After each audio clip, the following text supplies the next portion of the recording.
venture for me. Hopefully it's recording. Am I recording or streaming? I'm not sure what I'm doing.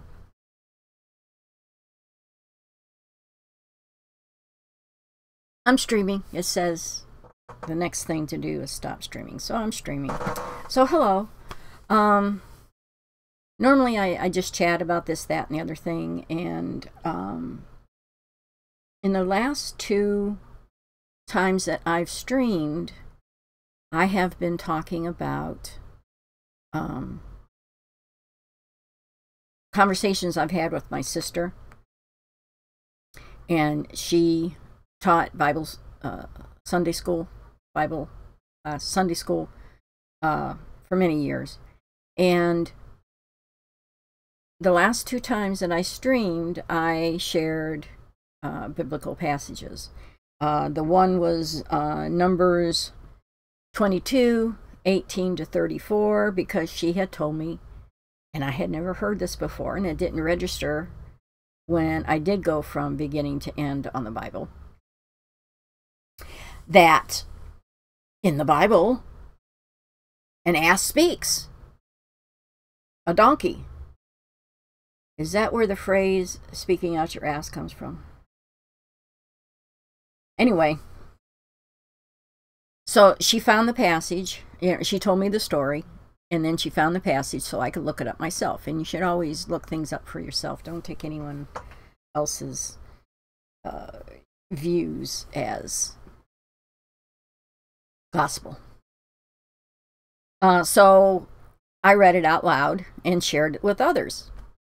And I thought it was really, really cool. And I used the modern day example why I understood what it was saying, in that there are times when I'm out driving around and, you know, in order to go from point A to point B, you go a certain route and you find yourself making an odd turn, which you didn't think you were going to make before.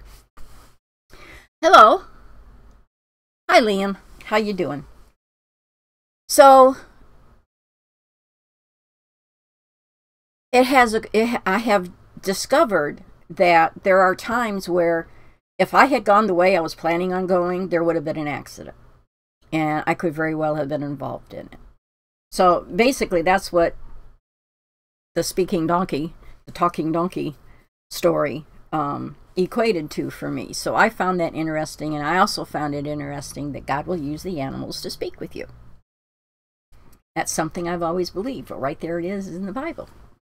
Then the last time I was streaming, I had told Sandy, we had gone out to have lunch, and biblical stuff came up again. And I reminded her of the passage where there's only one reference that I know of that they talk about reincarnation. And I told her the passage. I couldn't remember it verbatim, but if the part that always stands out to me is, if you have ears to hear, let them hear. And it was Jesus talking about John the Baptist and saying that he was Elijah, which to me meant that's the same spirit that we knew of as Elijah had come back as John the Baptist. So that's reincarnation. Yeah. So, well, hello. Interesting icon there. So I had to look it up and tell her, and she had forgotten that I told her this.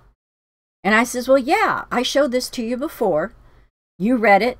You saw what I saw. You took it to your pastor, who's Baptist, and he read it, and he looked at her and said, we don't talk about that. Okay. And that's another icon, that divineness. Okay, they're sharing icons with me now.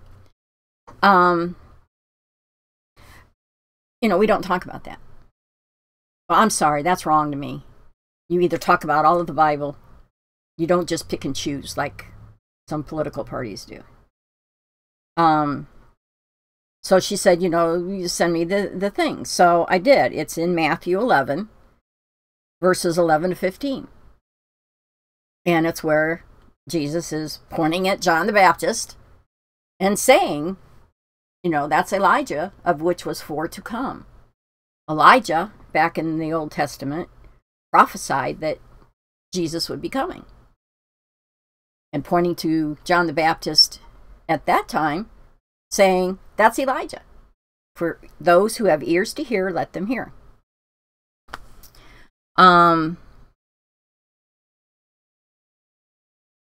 So she didn't remember that. And I found that interesting, how we block things out or we just don't assign it. So anyway, we have been discussing these. I had told her that I'd been watching some stuff on YouTube, and someone got me confused because I do tarot readings. I believe very strongly in spirit. I believe the spirit of the animals talk to you. They communicate with you, and God will use anything to talk to you. But this one gentleman, I call him the bearded one, he was talking about, you know, tarot readings of the devil. Well, as I'm saying this now, I'm remembering that I spent a period of 3 days doing nothing but reading the Bible. I started with the Gospels, went all the way to Revelations, then I started over in Genesis and ran all the way through everything, all over again. And yes, there are bad prophets and there's bad spiritual people, but there's also good ones. You know, the devil's not the only one that can do stuff. Why do we give him so much credit? But anyway, this gentleman got me doubting if I was doing the right thing. So I shared that with my sister. And we got to talking about the Bible. And we got to talking about how stuff had been omitted from it. And I thought it was a pope who had instructed for translation any reference to reincarnation being taken out of it. Yeah. Found out the truth of that. And I'm still researching, so I'm just going to share the very beginning parts of, I did a very brief Google search, very brief, and the reincarnation had been a fundamental dogma. I'm quoting from something that I read, and I should have made a note of where I read it from.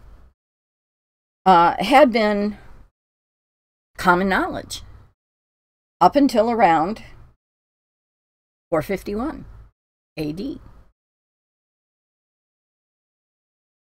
There was a council, the Second Council of Constantinople, also known as the Fifth Ecumenical Council.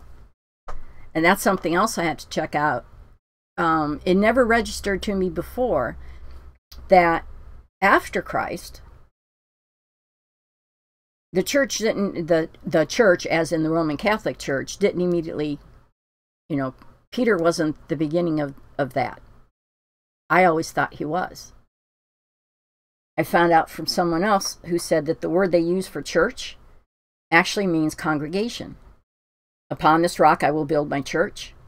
That word actually means congregation. So upon this rock I'll build my congregation, not a building, you know, not a structure, but a people. So this guy who made me doubt some stuff also enlightened me in some other ways, because he said, you know, there's like 300 years before, quote, the Roman Catholic Church came into existence. Okay. Who decided to start it? I haven't checked that out yet. If you know, let me know. But that's one of the things I'm going to be investigating. Right now is investigating the reincarnation thing and who was it that removed stuff from the record, from what we call the Bible. And it happened with the Second Council of Constantinople, also known as the Fifth Ecumenical Council. Ecumenical to me means religious. So I'm assuming popes were there then. And what it says is, it stated then, if anyone asserts the fabulous pre-existence of souls, and shall assert the monstrous restoration which followeth from it, let him be anathema. It's heresy, basically, is what they said.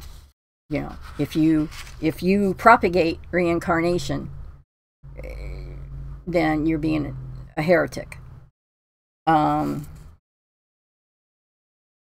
During that time, someone who had a hand in it, I think, from the little bit of reading that I did, was the wife of, I think he was an emperor, Justinian.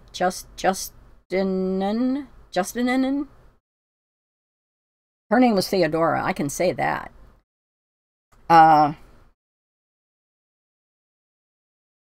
She was very much a power-hungry person, and she wanted to be, you know, at the top. And if you believed in reincarnation, then it, you know, went against her grain.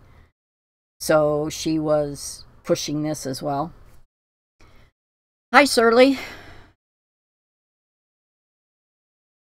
Don't you think it's weird that the Council of Nicaea basically decided what went into the Bible and what didn't? They basically made Christianity like a pick and mix. I would tend to agree with you there.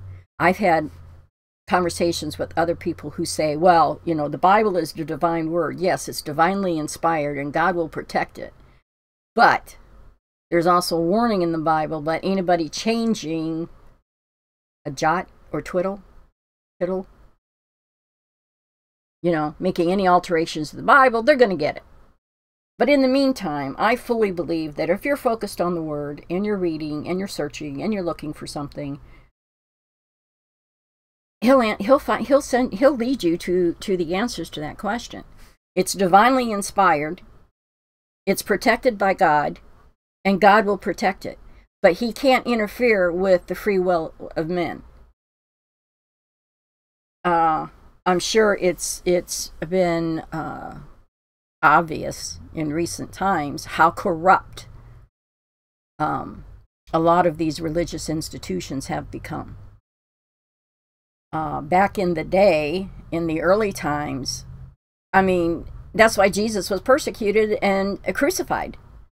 Was they didn't want anybody, you know, pointing out their little flaws and their money grubbing and stuff. I mean, didn't he tear up a temple? He was so upset with the money lenders and stuff that was in the stuff that was going on in the church. That's on us to make sure that we are properly following the right thing and not just blindly following somebody. Okay, Shirley says, Shirley Strange is the whole name. Hi. But surely the Gospels they didn't include are also divinely inspired, but they were just thrown in the bin. It would be similar to the political games that go on. Well, if you're talking about stuff that I don't agree with, then you're wrong, so therefore out you go. Yeah. One of the reasons I stopped going to an established church was I was tired of being taught their doctrine, which is from man, and not the gospel, which is from God. That's why, you know, this is what I rely on. I rely on the Word. I also rely on God speaking to me personally, which He does. He guides me, He nudges me, and during that 3-day period of time, you know, I learned that, yeah, everybody has a guardian angel. Are you listening to it? I'm sure I've worn out several of my guardian angels. But we have that resource, you know, within hand's reach. So I agree. There, you know, case in point is the whole thing about reincarnation. I also, in the beginning of this pursuit, my sister had, I wanted to know, okay, the King James Version, which is the one that I rely on the most, where did it come from? And, what was changed from the version before to the King James Version? Because I thought it was a pope who decreed that any reference to reincarnation be taken out. But it wasn't. It was that council that did it. Maybe the pope was behind it. I don't know. I haven't found out all the particulars. So Sandy told me, my sister, I'm going to see her tomorrow. We're going to talk some more about this stuff. She told me about the 1611 King James Version, which led into our typical King James Version. And she said, I said, I want to read it. And she says, well, you're going to have a lot of fun with that because, you think the King James Version is difficult to read? I don't know where it says. A word-for-word reprint of the first edition of the Authorized Version. This is the 1611. So she dug it up, and she's letting me use it. So I went through it, and I was checking chapter by chapter by chapter. And there's a few of them missing. But it's called the Apocrypha. Apocrypha. Yeah, that's what it's called. And there's like 17 books in there. There's also books that are mentioned in the Bible that aren't in the Bible. Let's see. What if they found some of those Gospels in old texts and can prove they were from the time? Would the religion change to fit the new Gospels? Good question. Depends on how close-minded people are. The bearded one got upset and called someone else out and said, you're wrong and you're of the devil, because the other one said it's been imprinted on him, prophesied. It's been imprinted on him that there's going to be some kind of archaeological find that's going to reveal texts or scrolls or, something that's going to bring clarification. Well, the bearded one went crazy on this and said, well, that's of the devil. We got everything you need right here in this book. What's wrong with clarification? We ask God for clarification all the time. We tend to get caught up in this is stuff that went on 2,000 years ago. How does it apply today? Sometimes we just can't comprehend these things. That's why there's parables and fables and stuff like that.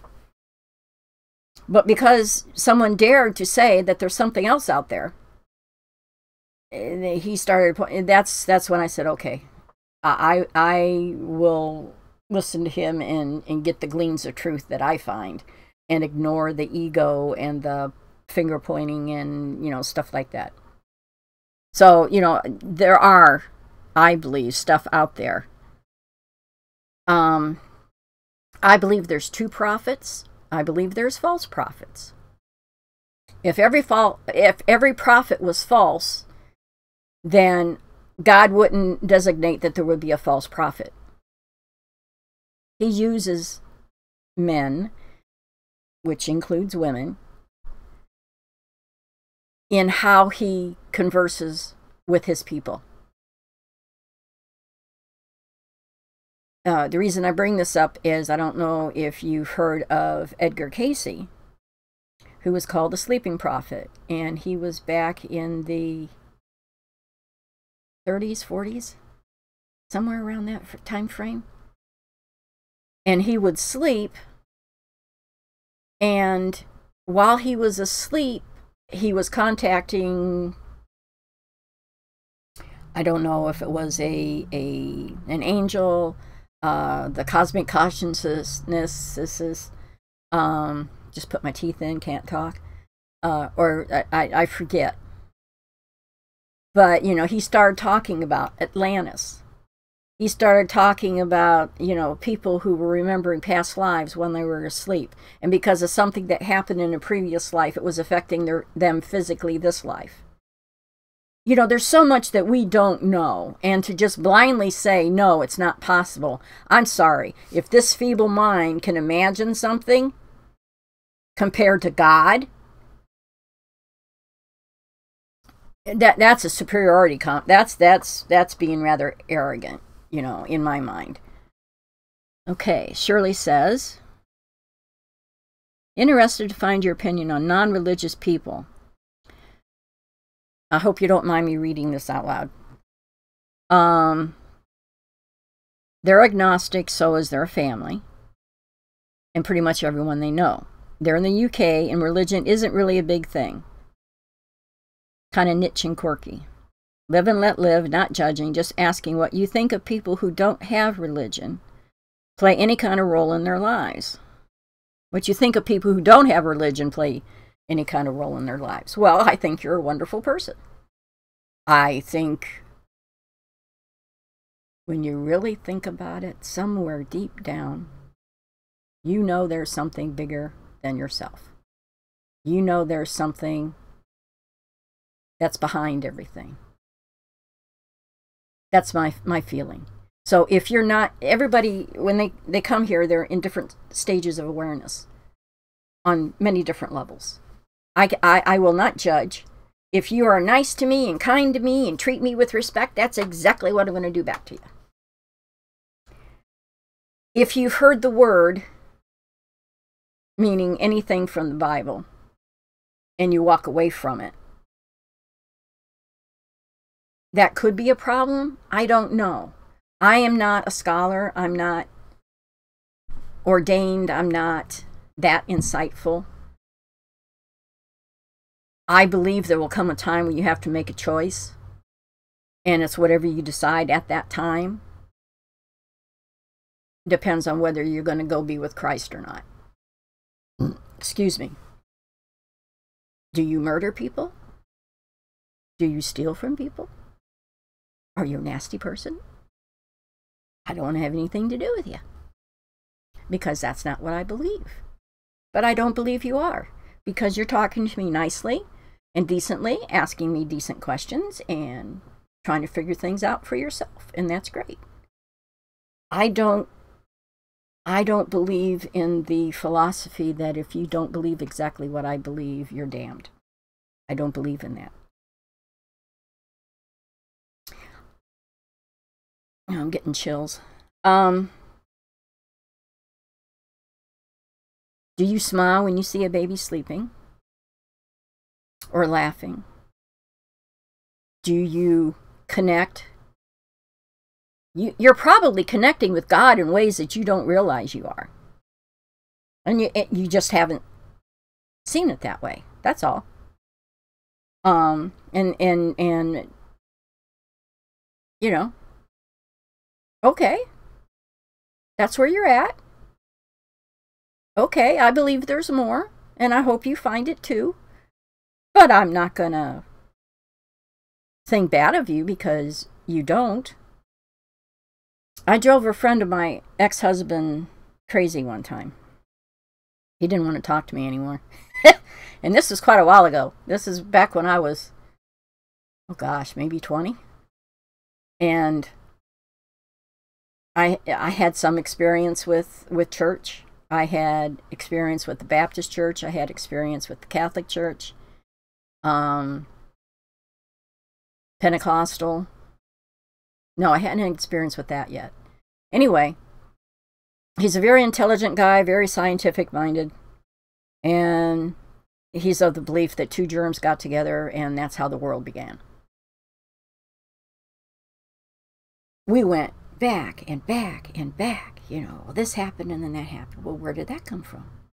Well, this happened and then that happened. And I go, where did that come from? So I was driving him nuts. And then it got back to the two germs. Well, two germs got together and that created the Big Bang. And I said, where'd those two germs come from? And he threw his hands up and said, that's it. I don't want to talk to you anymore. And we never broached that subject again. All I know is instinctively, every time I've gotten together with other people, I have always picked their brain. Well, what do you think of this? What do you think of ghosts? What do you think of aliens? What do you think of, angels? So I've always picked people's brains. Want to know what they think. Well, where do you come from, And you can't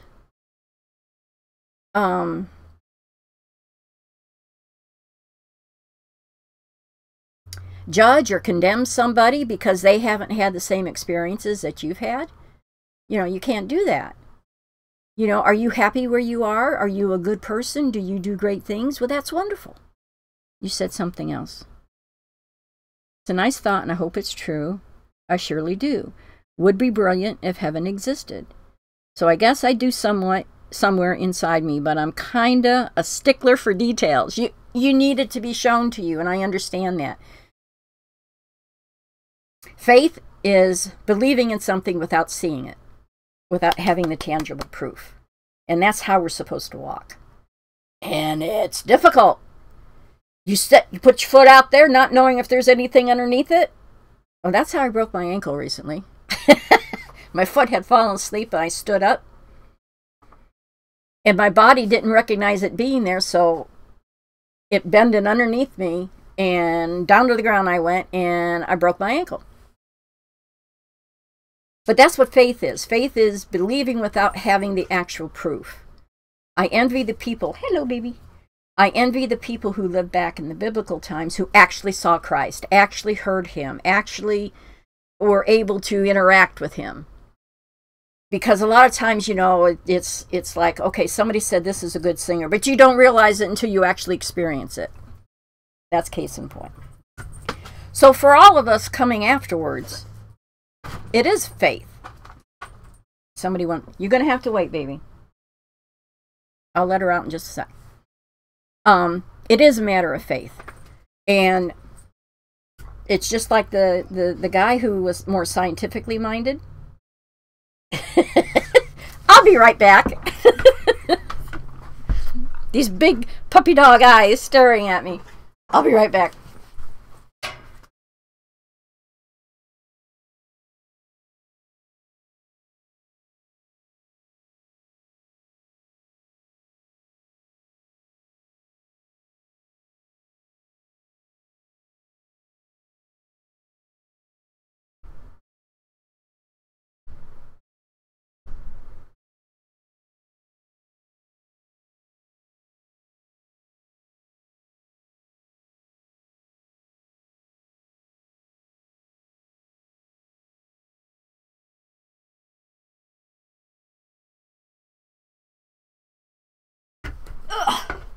Okay, I'm back.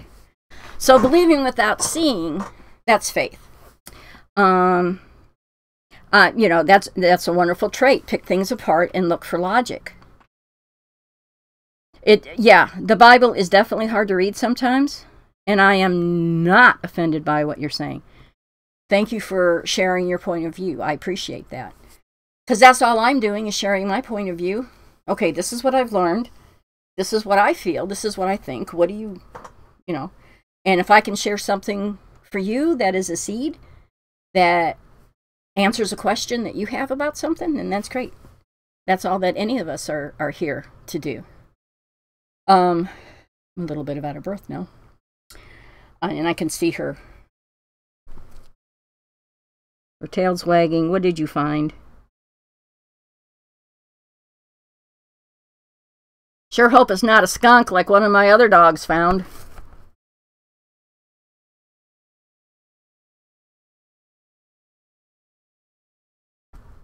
I guess I'll find out. Anyway, yeah, on some level, there's something bigger than yourself. From the time I was a little kid, well, let's put it this way. Some children are born wide open.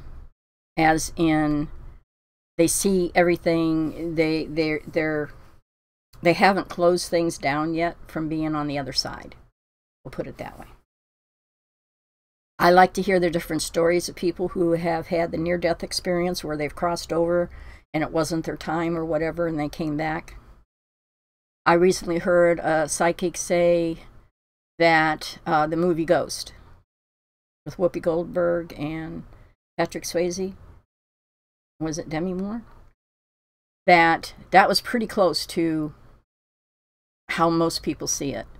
Now here again, you have to take that with a grain of salt as well, because everything goes through an individual's perception, through their own filters, through their own knowledge, through their own experiences.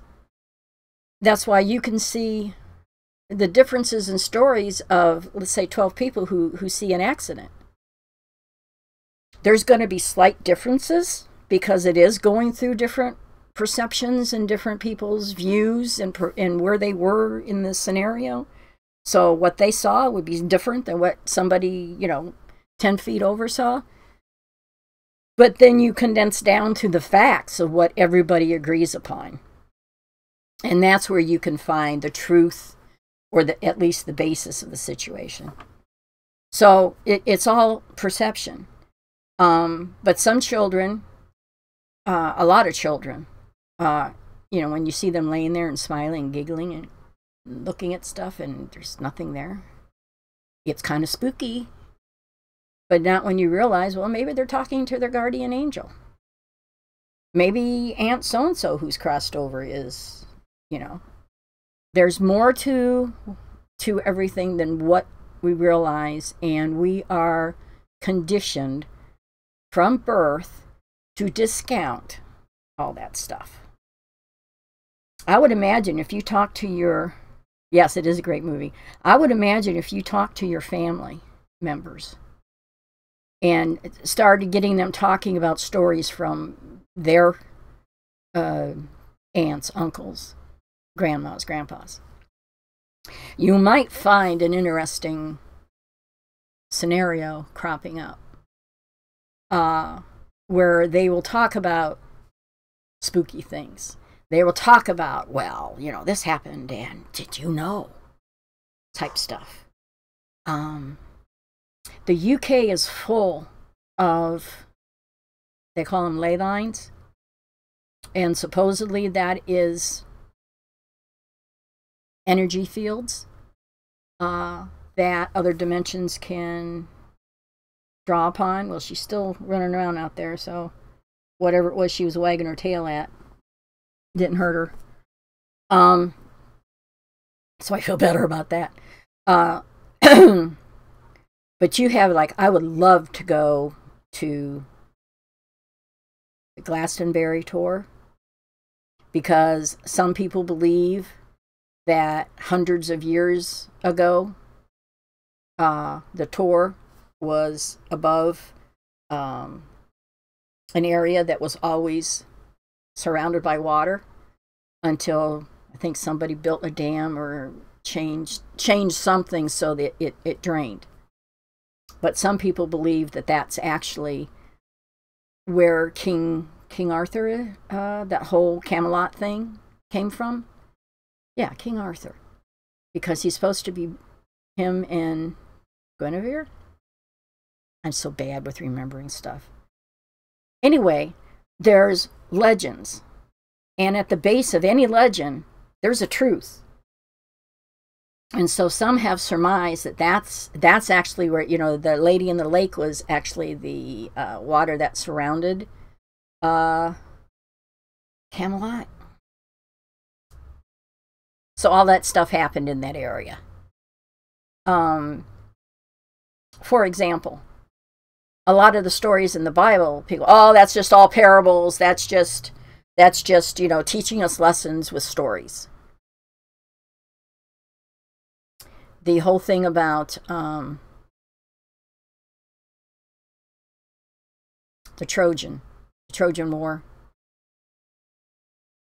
Now I can't remember the city and the lady that was behind it, but I remember the Trojan horse.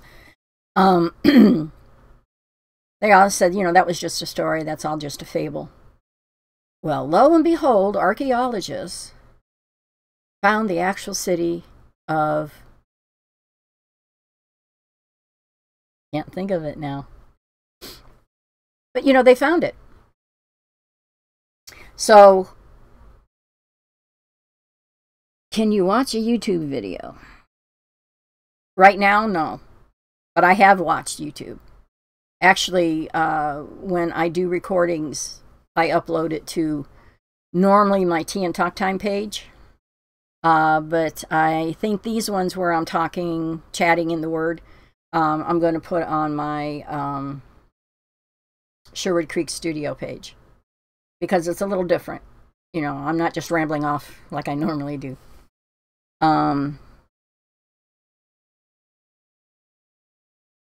Yeah, some people believe that, and I'm sorry, that question came from Rife Strife. Shirley wants to know, or is saying, I believe King Arthur is a bastardization of several myths, both English, Saxon at the time, and French. And the Lady of the Lake is French. I believe you're right. Because it's like when you play telephone. I don't know if you ever played telephone with a group of people, especially when you were kids, and one person would say it, have a statement, and whisper it to somebody else. And then they would whisper it to somebody else. By the time it came all the way back around, it's like, how the heck did you get that out of what I said? It's the same way.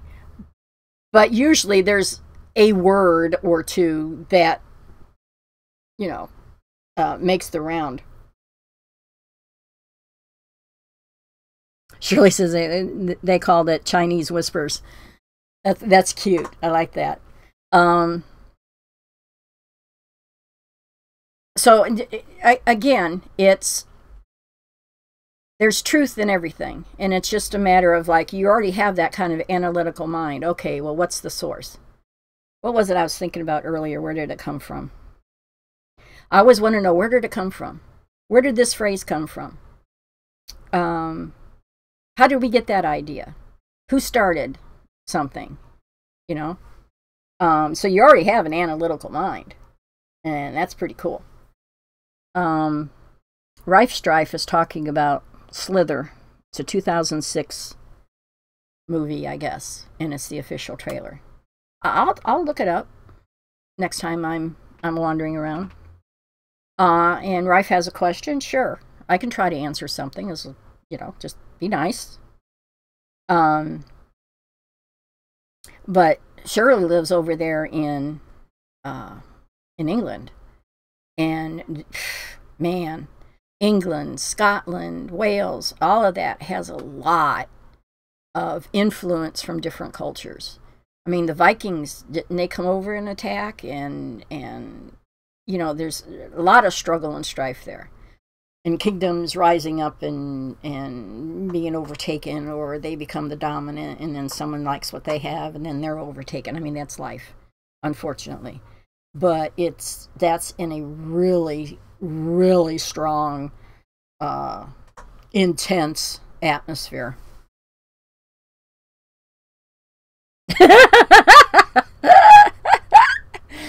Rife Strife wants to know how you preserve yourself from becoming insane in this world. That's a pretty good question. And Fism just popped in and said hello. Hello, Fism. Rife Strife. I don't know.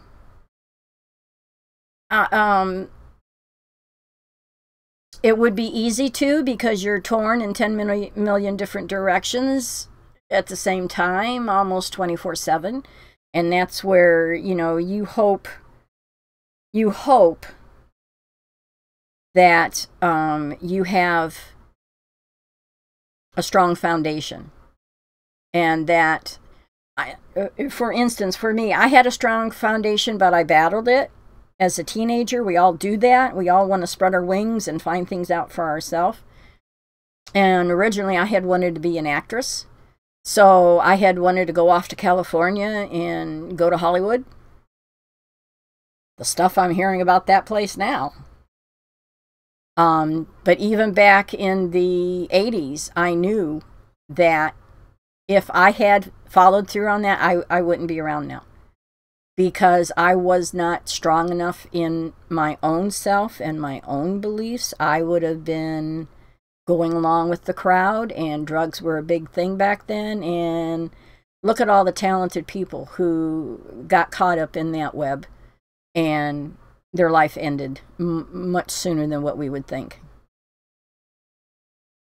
So how do you preserve yourself? Well, you have faith. Things, I ended up marrying and getting pregnant right out of high school, so, that cut that short. But I was able to later on get involved in theater and be able to stretch that muscle that I wanted to stretch, that I wanted to develop. You preserve yourself from going insane from all of the outside influences. You really have to focus on what you know is truth, what you believe is solid, and not care that it doesn't match with what everybody else is doing. That's the short answer. I hope you understand it. Hello, James. Thanks for stopping by. We're talking about biblical things. I'm in pursuit of getting answers. Oh, I just saw that I buffered. I hope this is coming across well. Stream says I'm okay. Stream says I'm excellent. Okay. I'm new at all this technological stuff, so please bear with me. I'm just a 68-year-old upstart who still has questions, is still seeking answers, believes in a variety of things. I believe in aliens. I believe in angels. I believe in the alternate dimensions and stuff, but man, that really stretches my brain, trying to comprehend that. I believe that we do go to heaven and there is a hell, and my foundation, to be perfectly clear, is I believe in God. I believe in his only begotten son, Jesus. I believe in the angels. And I believe in spirit. And I prefer to choose the good spirits. So Rife wants to know, everyone says that in the 70 to 90, everyone were friends in the society. I'm not understanding what you're saying here. Everyone says that in the 70 to 90s, I'm assuming, everyone were friends in the society. Not it's the opposite. And says, can you relate? And no, because I'm not understanding what you're saying. So it is about the 70s and the 90s. Yeah, I was around then. In the society now, it's the opposite. Everyone were friends in the society. Now it's the opposite.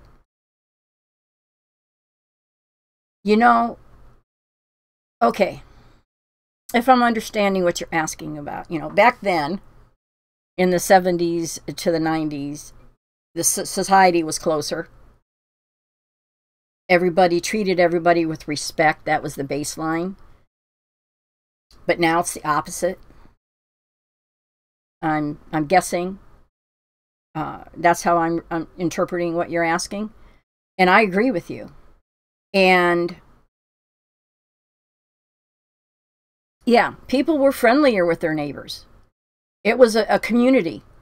People, yeah, you were friendly and nice with people, even people you don't know, is what Rife is saying. And yeah, it was that way. Were there bad things going? Yeah. Are we human? Yeah. Do we have sin? Yeah. You're not going to get away from that. But percentage-wise, there was support. There was your family who was support, and back then, you know, more than one generation lived with each other because they loved each other, and when they were ready to move away, they did, but they usually just moved down the street, so you still had them in the community. You took care of people in the community because, oh, there's a need there, and I have this, and you need it, well, here. There was more centered around, even if you don't believe in the Bible, there was more centered around common sense, common good. And that translated to the community, it translated to the churches, it translated to the schools. So I agree with you there. It's totally different now. We're all a separate island.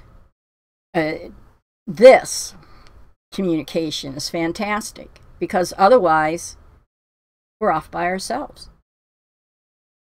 I think my sister saw this coming long before I did. So according to what Strife says, yeah, I think I'm answering the question. Now it is more hostile, and I don't want Shirley to get offended if she's still around, but and Shirley might be a guy. It's Surely. But I think it's because we are nice, compassionate people. We don't want to deliberately offend anybody. We started saying, "Oh, okay, we don't have to say prayer in school. Oh, okay, we don't have to pledge allegiance. Oh, okay. Oh, okay." Until recently, we got fed up with being the nice guy whose all of our rights and stuff have been taken away. And it's like, no, you're going to stop messing with the flag. You're going to stop messing with my country. You're going to put God back in the system because God is what has made this country as strong and great as it was. The fundamentals of a Christian belief, in my opinion. This is my opinion. And because we systematically let all of that go away, that's our free will. We let it happen. God's not going to make us. God whispered in my ear, so to speak. God whispered in my ear. I had a dream, and in the dream, sometimes I have dreams where I can't move very well, and other dreams where I'm floating around.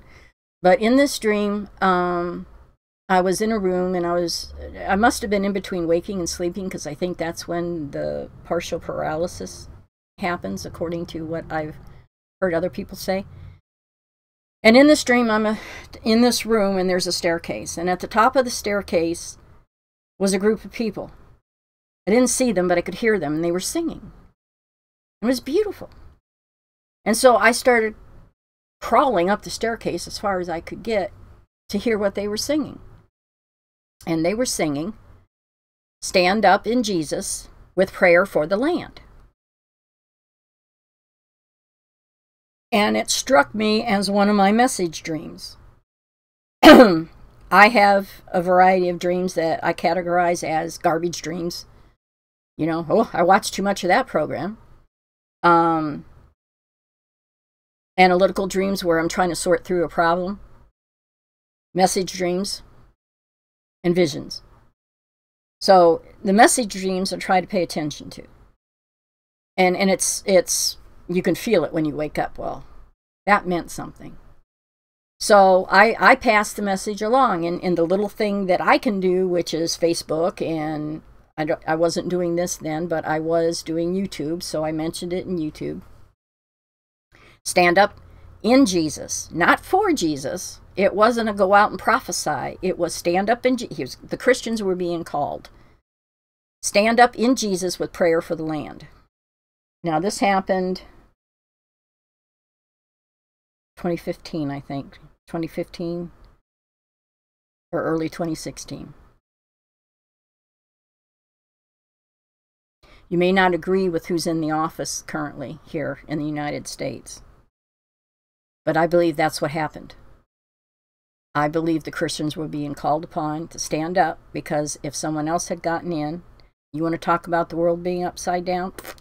That would have been the end.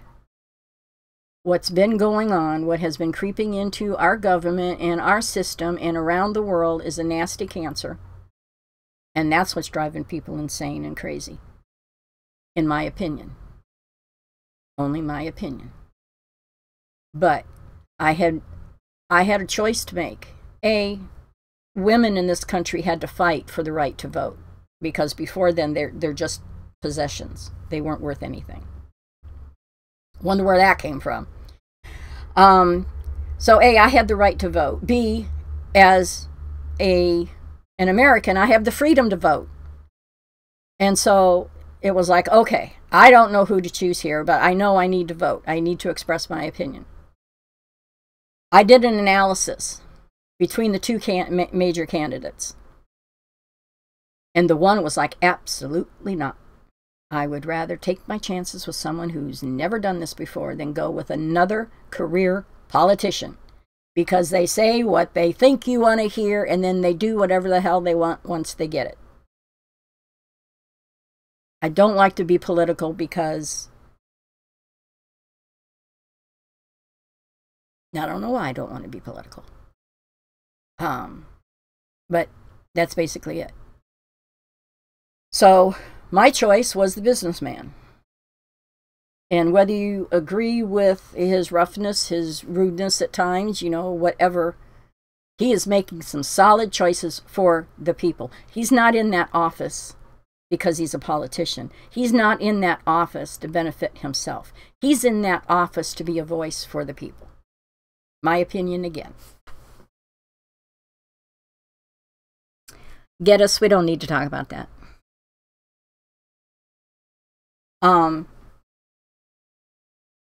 So I think that's what's made everything topsy-turvy and upside down, is that cancer has spread and grown in people who are only in it for the self-gratification, for the power, for what they can get out of it, for the money. That has crept into every bit of society. The businesses. Me growing up was on the tail end of where companies took care of their employees, that they shot for profits because, it benefited not only them, but their employees. They would get bonuses. If they had a good year, then the employees got a bonus. The employees, if they were loyal to the company and faithful and responsible, after 20, 30 years, they got to retire and reap the rewards of all the hard work that they had done. And employees had a sense of satisfaction with what they did. They were proud of what they did, what they made, their contribution to the company. And their loyalty and whatever the word is I'm looking for, was a benefit to everybody. So the company took care of you, paid for your insurance and stuff like that. And I don't know, maybe you contributed some too in the beginning. I don't remember. But, I was on the tail end of where businesses were businesses of value, and that meant something, and that it was a unit. It wasn't just the boss telling everybody what to do and then walking away with all the money. But little by little, these greedy people, you give the saying, give them an inch, they'll take a mile. Well, unfortunately, too many of them did exactly that. Also, Rife, my opinion is that because we weren't paying attention, more and more radical people became the professors and the college administrators and started letting stuff happen to what was being taught. My sister calls it the dumbing down of the students, of the people. And she has seen it more so and for longer than I had. And I see some of the stuff they're trying to teach our kids now is what happened to reading, writing, arithmetic, history, geography, teaching you, what your world is, what's around, what's in another part, you know, the cultures. I don't want to know Madonna's history. I don't need to know Madonna's history. That's something for you to pursue on your own. That should not be taught in the history books. And I'm saying that because it was in Texas. They found out that there was one paragraph dedicated to the Constitution of the United States, which is what we live by, and a page and a half dedicated to Madonna in a history book.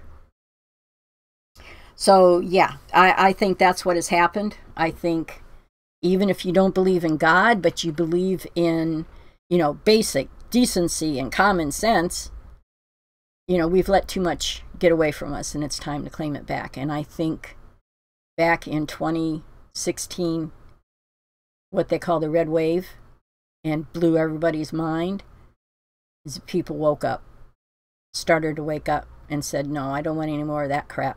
Let's try something different.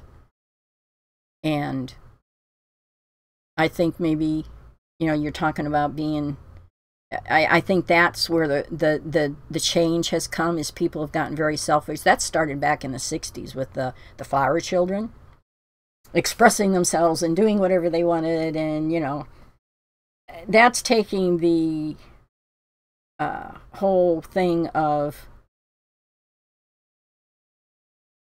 spreading your wings and flying and learning your own way and stuff like that. That's taking it to an extreme. And then those kids grew up without any boundaries. And then those kids grew up without any boundaries. And now you've got people who are so anxiety ridden because they don't have the tools to deal with what life is. That is so sad. I thought my mom was super strict. And in some way she was. But she gave me boundaries. And I noticed even with my own kids, they had boundaries that they constantly tested. Is it still there? Is it still there? Well, if I do this, is it still there?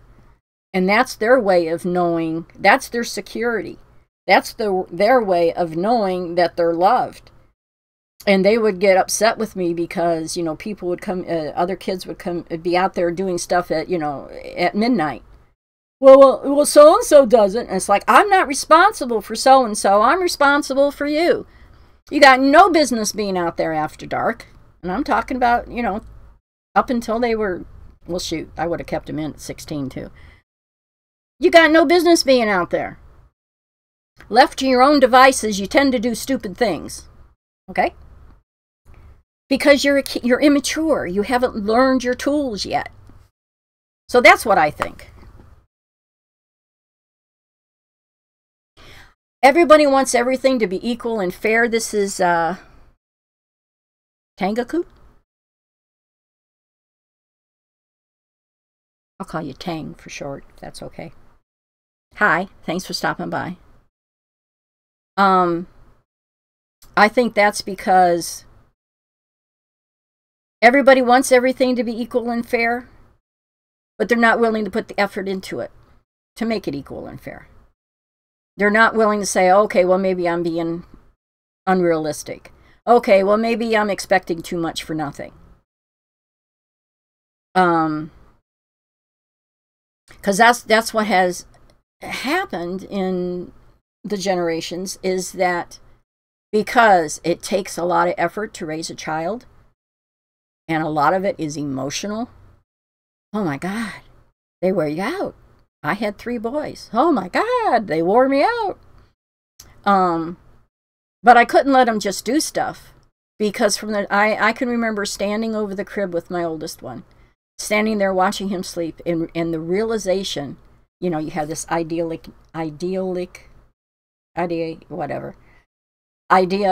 you know, oh, I want a baby and sleep, and I'm standing there looking at this cute little baby and going, oh my God, this is going to be an adult someday.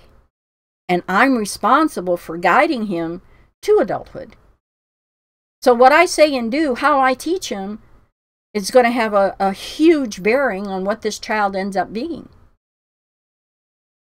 Did I make mistakes? Of course.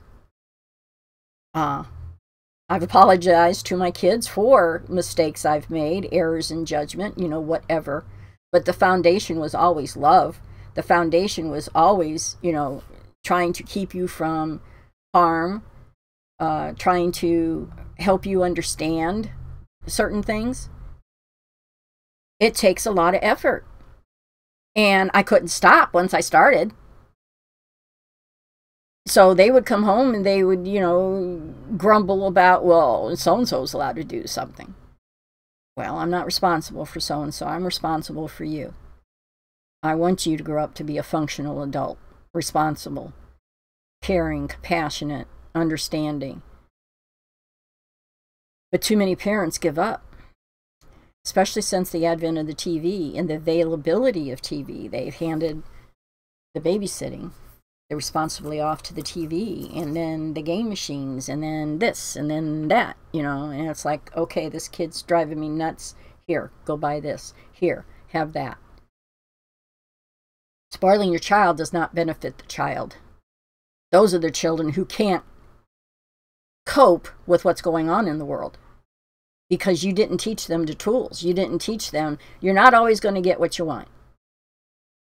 You're playing a sport and you're not the number one person. Oh, well, someone happened to be better than you. Accept it. Don't give me a trophy just because I participated. Give me a trophy because I did something really neat. That gives me something to shoot for. That gives me a goal. And you're not always going to make this goal, but you're going to make that goal. And you're going to make that goal.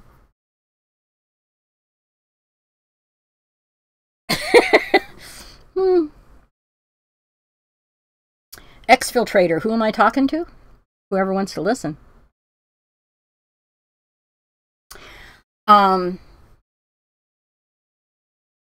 was answering Tang's question and Rife's question about, was it you, Rife, that said, about the change in society from the 70s and 90s to where we are now. Society has changed a lot. It's more hostile. And I think it's because people are only thinking about themselves. They're not thinking past themselves. Everybody has needs that need to be met. I understand that. I'm not talking about that. I'm talking about attitude. I'm talking about the attitude of some people. You owe me. Excuse me? I don't know you. Why do I owe you? I owe you decency, respect, until you prove otherwise.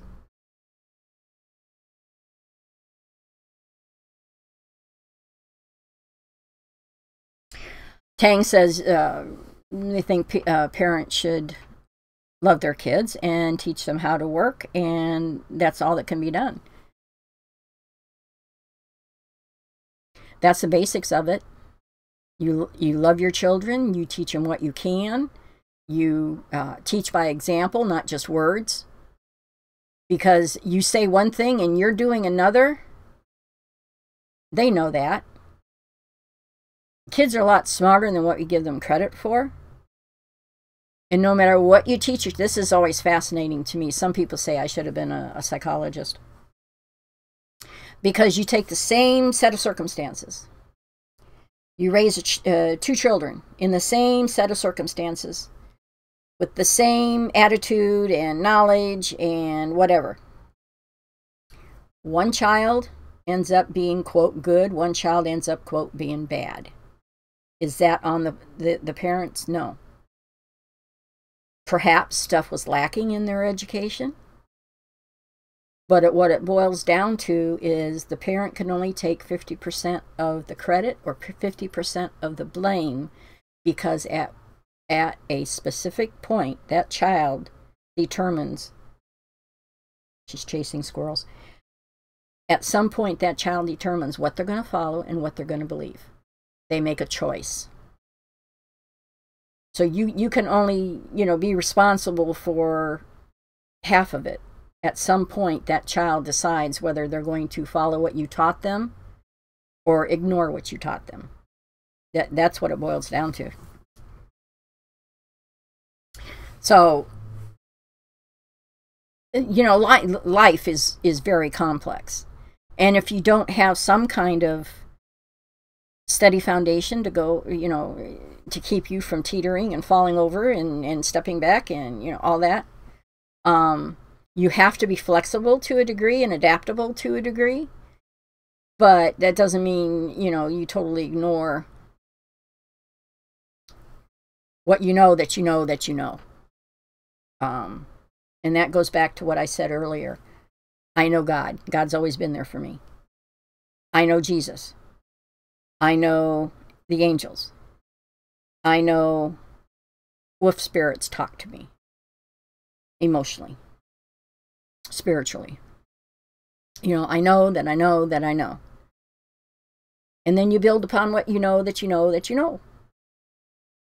If your experiences as a child left you angry or hurt or bemused, then take a moment to turn around and look at them and find out the source and the truth of it, so you can resolve it and take the benefit of it and leave the negative of it behind. That's all any of us should do, really. But we get caught up in what's going on at the moment. And a lot of people who have are raising their kids now, when do you find time for yourself? When do you find time for the extra? Unless you schedule time to go to a church, to go to a community setting, to, you know, whatever. And that's wisdom. And a lot of times wisdom, if you're not brought up that way, it's wisdom that evolves over time. But I know that, you know, I didn't think all the ways that I think now. When I was raising my kids, I was extremely distracted. I also had what I have now. I've always had and didn't know it. I have fibromyalgia and chronic fatigue. And that came from personal experiences as a kid. It also came from being raised from a mom who, if she wasn't manic depressive, she was definitely had PTSD on many different levels, and lived with, my dad was a World War II veteran who was also captured, who also saw his best friend in the world be blown out of a foxhole. Stuff like that leaves a lot of scars. And if you don't address it and fix it and get better about it, then, you know, you tend to continue with the errors, with the negativity, with the obstacles. I'm currently seeing a counselor, and have for about, I guess it's been about 15 years now I've seen counselors. And I'm just now starting to peel back the onion on some of the early stuff that I'm not even aware of. But that's where my fibromyalgia comes from. It's a traumatic experience. It can be a car accident, or it can be emotional duress. And so I've always had this fatigue, but I always had to push through it because I had children to take care of. And, you know, it's always been difficult for me. I wanted to come on yesterday, but I wasn't able to, because I had my counselor appointment for one thing, and I was going to come on afterwards, but I was totally drained, totally exhausted. I only have X amount of energy every day for anything. And when it gets down to half an X amount of energy, you know, I can feel myself just drain. It's not fun. So I kind of, it was amazing that I was able to do what I did do. So hopefully other people won't have that same obstacle to overcome. But, you know, when you're raising kids, you have a lot of activity and energy being expended. Hopefully you have energy coming back in. In my case, I didn't. And the little that was coming in from my doggies, I was very reliant upon the energy I would get from my dogs. They were my sanity. The little bit the amount they were bringing me wasn't really enough to offset the physical problems that I had, which is the fibro. And I really think that comes from all of this technology and all these radio beams and all this stuff going through the air that we don't see, but your system is made up of all these electrical charges. So you're telling me that doesn't affect? That's just the way I see it. So anyway, that's where I'm at. This all evolved from talking about reincarnation, and okay, who did take reincarnation out of the Bible?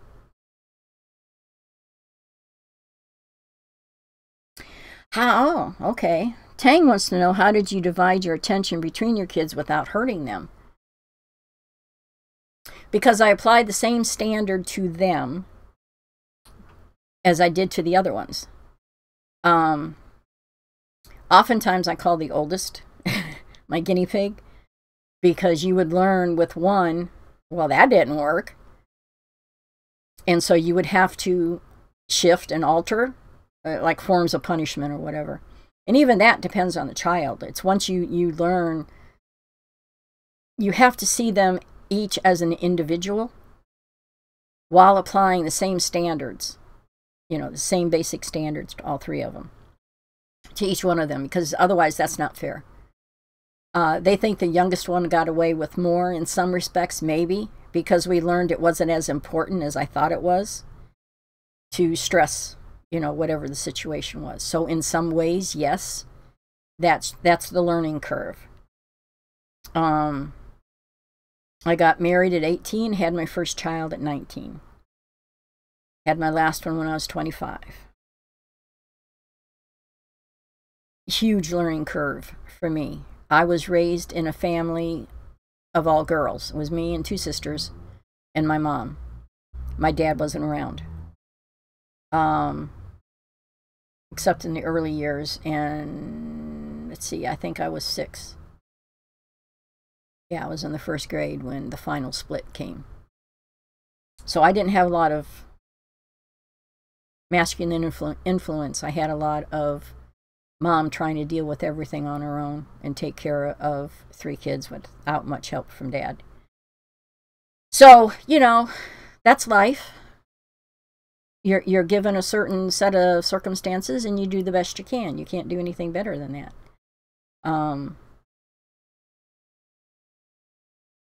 It took me a long time to get to that point with my mom because she was very strict and harsh. And as an adult, I can see her from a different perspective. It doesn't make the wounds go away. Like you said, how can you divide your attention between your kids without hurting them? You can only do what you can do. You do the best you can at any given time.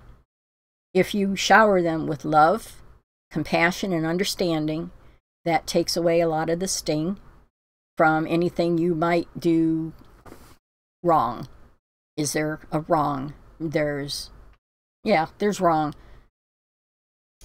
but unintentionally wrong.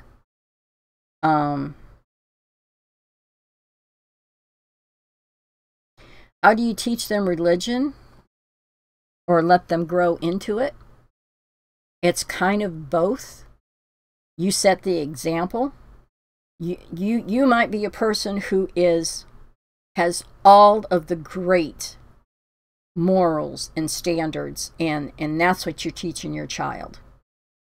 And then when your child, in the course of its adult life, runs across a religion that speaks to that, then it could go on into religion, if you don't have a religion yourself. If you have a God faith-based religion, which is what I did, our children were exposed to the Baptist religion, the Pentecostal, the New Age, and then back to the Baptist. So there was a foundation of God-based faith that they were exposed to because we would take them to church. At some point, it's their choice what they want to do with it. Now, my kids were the kind that as soon as they got comfortable in the church pew, they would fall asleep. I can't tell you how many times. And at the time, the preacher was one that preached fire and damnation. It was embarrassing, but it was like, as long as they're not snoring, I'm not going to say anything because they're not being distractive. Because of that, my youngest, when he ended up being a father without a spouse, he went to church.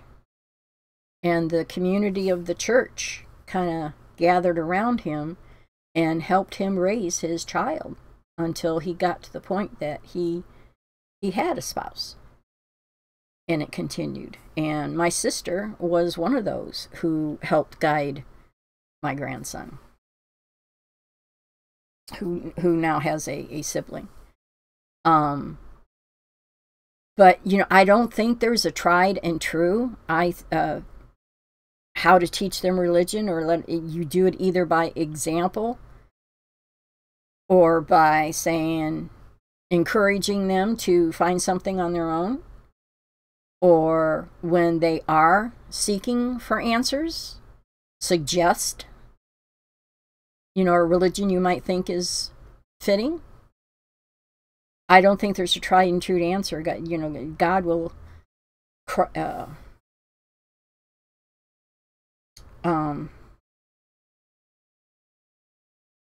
send across their path someone to help them get to that point.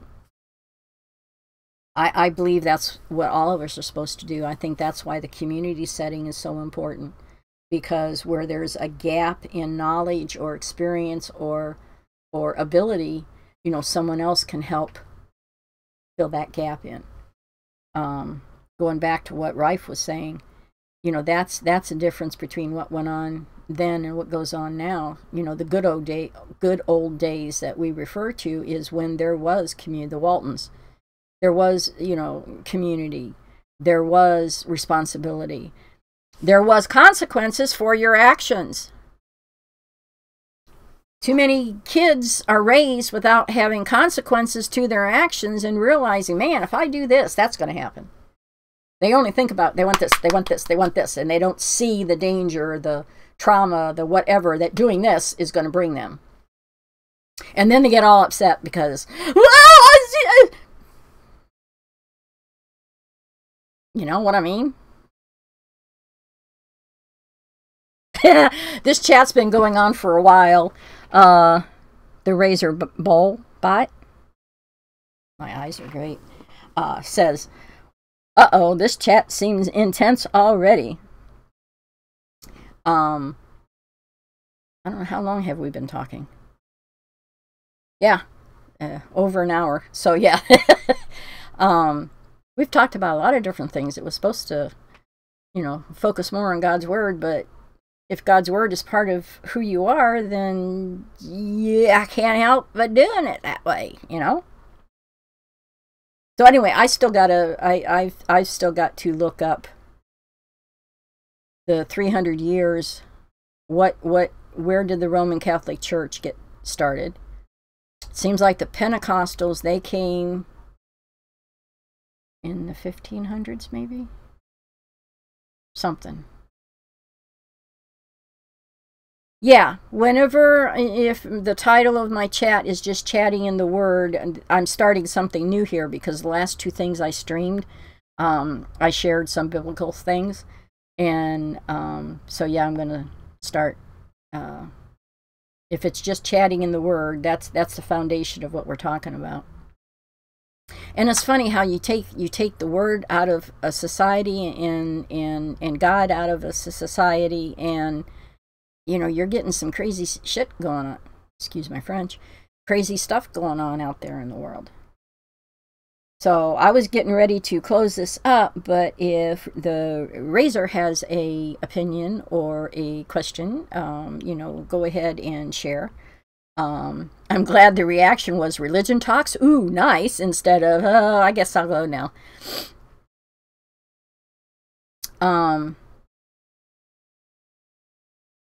Yeah.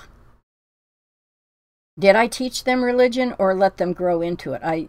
They were exposed to it. They taught it. Like I said, the basic principles of most religions, I mean, when you go down to it, is the Word of God and thou shalt not, lie, steal, cheat, whatever.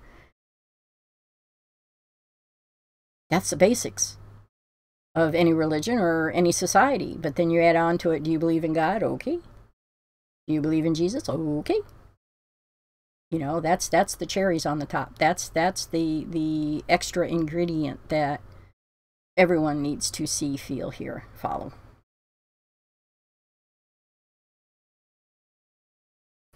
You know, I used to be that way too. Razor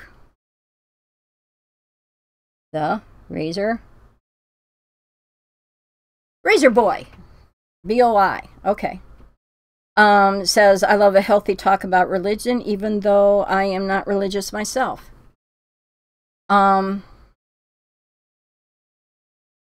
That's basically how I am. I love talking religion, and I love finding out other people's viewpoint and what they know and where they learned it, and how did this happen, and what are you aware of that I'm not aware of.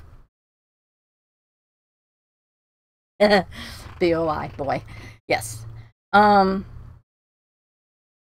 I was saying earlier how I talked to a friend of my ex-husband's who we were, you know, he was very scientific minded, logic minded, and, you know, science is where the world came from. You know, I forget what it's called now. I have a Swiss cheese brain because of the fibro, so stuff drops out of it. And how, you know, he said, well, this happened and then that happened. And I says, well, where did that come from? Well, this happened and then that happened. You know, okay, and go back to, you know, it came down to one germ interacted with another germ, and that's where the world came from. And I said, where'd those two germs come from? God created.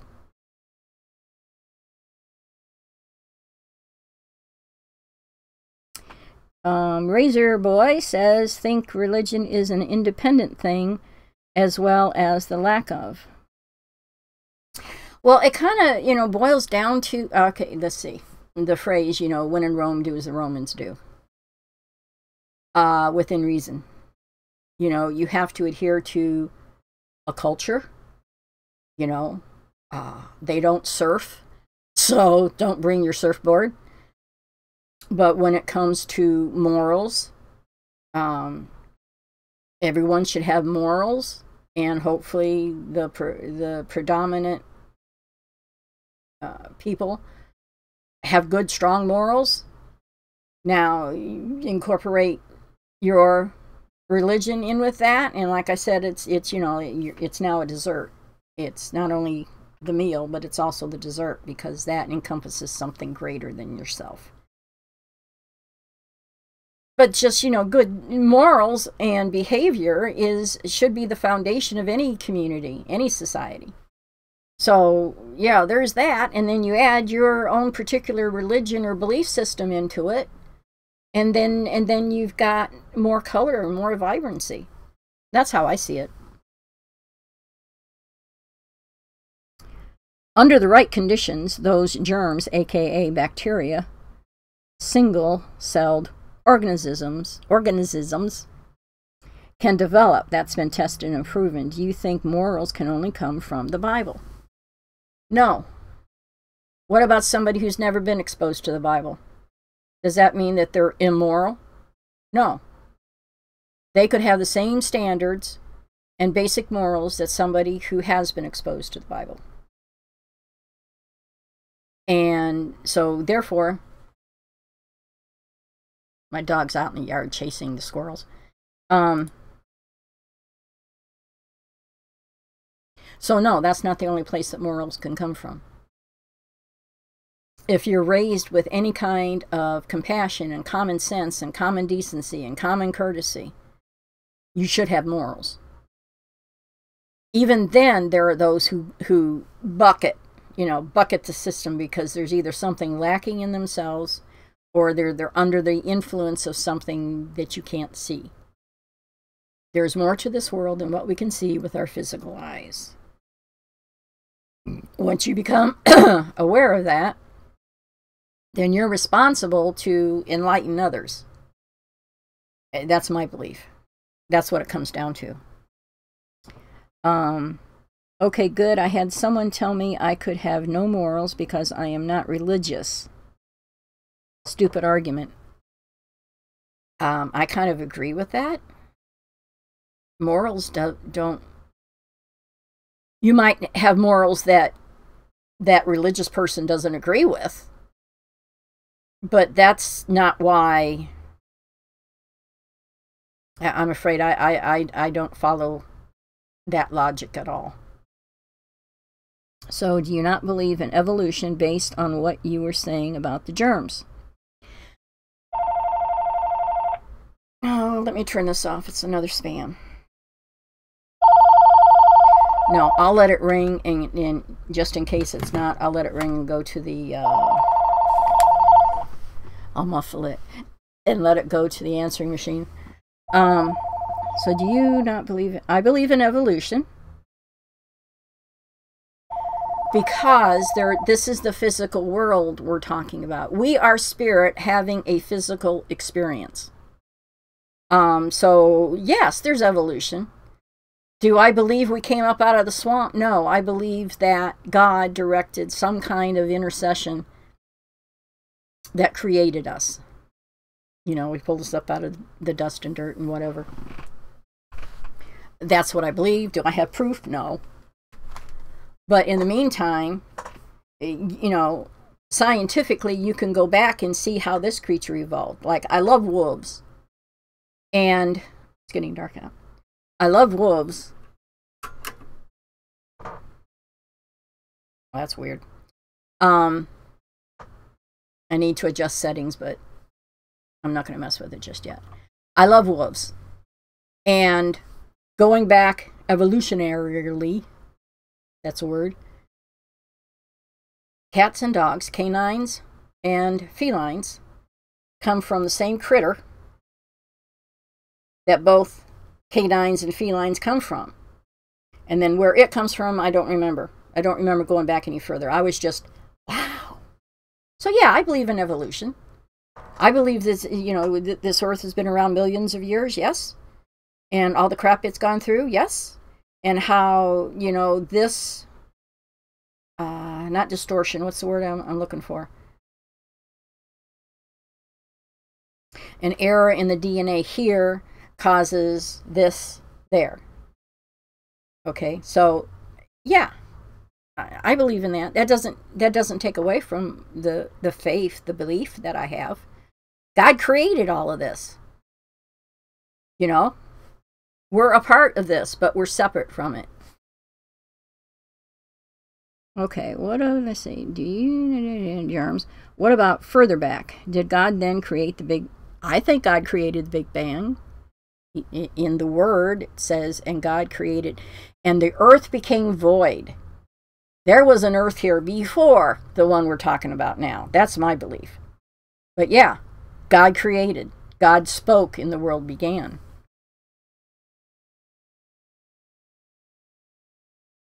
Why throw God where he does not need to be? But God is everywhere.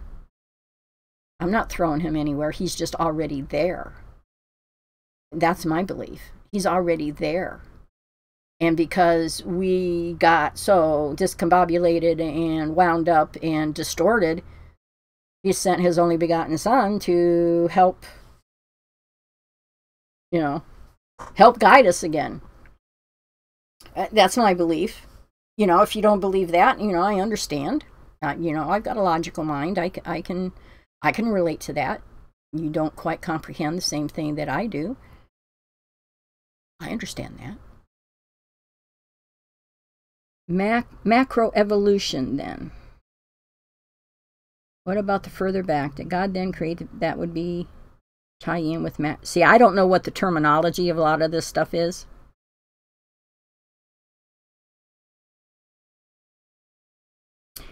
Razor Boy says, if we look back to the Big Bang, if you do believe that theory, then there's nowhere in time where God has shown to be present.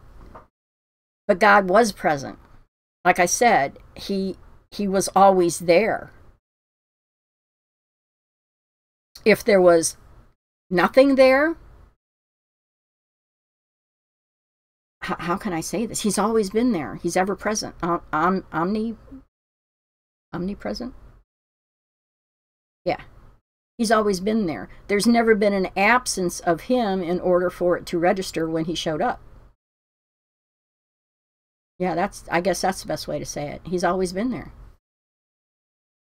Yeah, omnipresent. Yeah. No, he's always been there. And when I spent a period of 3 days just intensely reading, doing nothing but reading the Bible, because I have been watching some of the Christian channels, and whenever they start to confuse me, it appears, I go back into the Bible and I research for myself. Man, this looks so bad. I don't like it. That's better.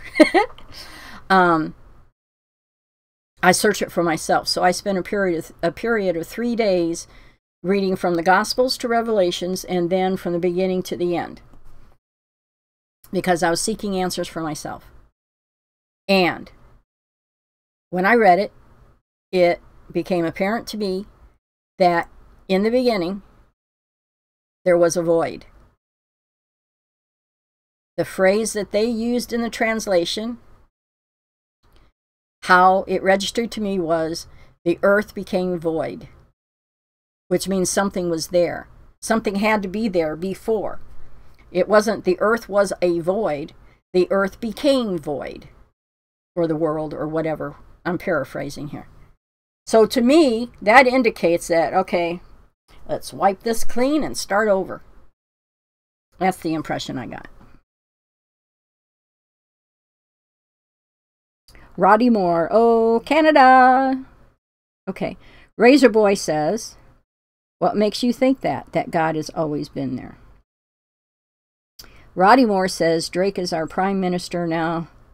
That means we have the greatest country in the universe. Well, congratulations. I know there were some questions about Trudeau. God's always been there. God always will always be there. Like I said,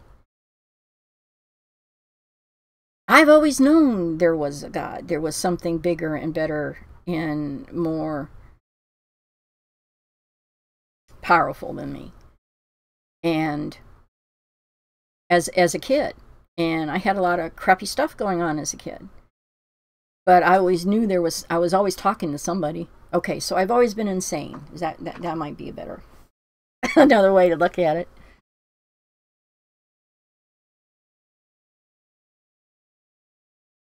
I'm watching my dog watching The Tale of a Squirrel.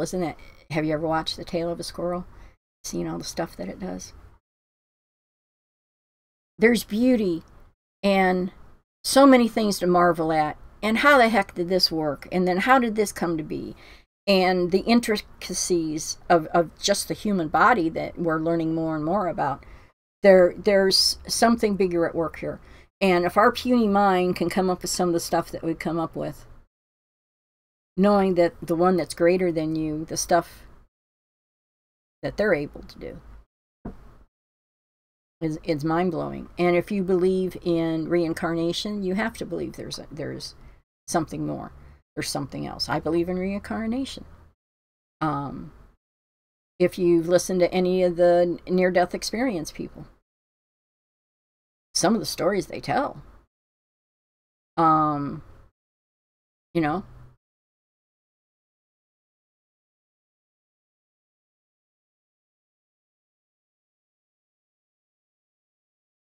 okay, that's interesting. Razor Boy says, if you go far enough back, neither of us can prove our points, whether it be God, in quotes, or energy, in quotes, that has always been here. For me, Razor Boy, I think not attributing it to God is more mind-blowing. So you're fascinated by science.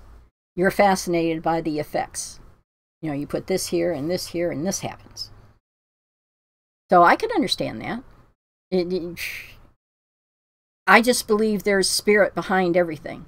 I believe there's more. And the people who have the near-death experiences, a lot of them will talk about, you know, so many family members and stuff coming forward, and the intensity and the vibrancy that's there. This is, from what I believe, from what I've been exposed to, the earth and what we see and feel and think here is so pale in comparison to what it is in the spirit world.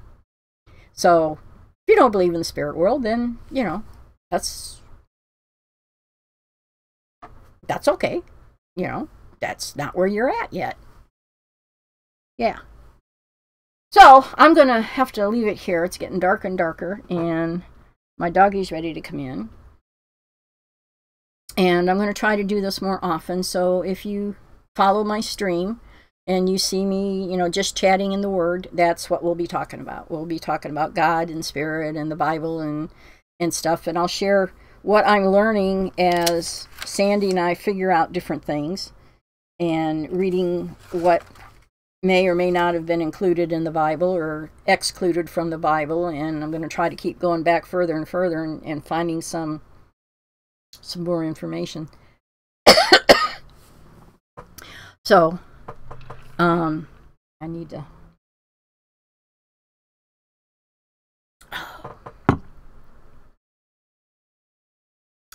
Razor Boy says, I appreciate you being open-minded. So many people lack that nowadays. I agree. And that's a shame, because that closes you off from other information that just might be something you need to know. So I appreciate your information, because it helps me further understand where I'm coming from by knowing where you're coming from. So God bless you, or however you want to receive it. I thank everybody who came on today and shared their thoughts and feelings, or just hung out and listened. You can do that. I don't mind. So we'll close it down for today. Thank you so much for sharing and stopping by. And if you hit the follow button when I'm on again, you'll be able to see if we're talking about this stuff. And I'll have it in the title, just chatting in the Word, if you want to do the Bible stuff. And if I'm just running off at the mouth, that'll be up there too. So until the next time, again, thank you for coming by. You take care, and God bless. Good night to you as well.